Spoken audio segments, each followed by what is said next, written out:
So now that you've found those stock settings, first thing we need to do is mount those bindings. So we have the Syndicate hard shell and we place it essentially on the front 3 holes. We need to line up those holes, take our bag of screws that came with and insert these front 4 screws loosely.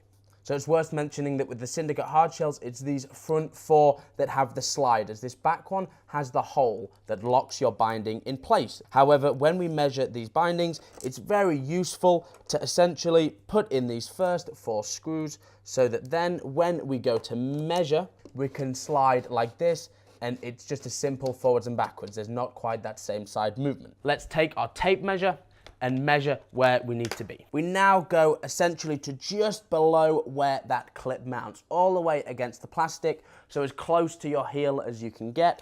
We pull that tape measure and we go to the back. This then allows us to see the measurement from the tail of the ski. This is incredibly important, and if you get this wrong, this will cause disaster for your slaloming. And now we have that measurement locked in. We loosely put in those screws and then make sure that everything is in that middle. And then we go around and tighten up all of those 6 screws.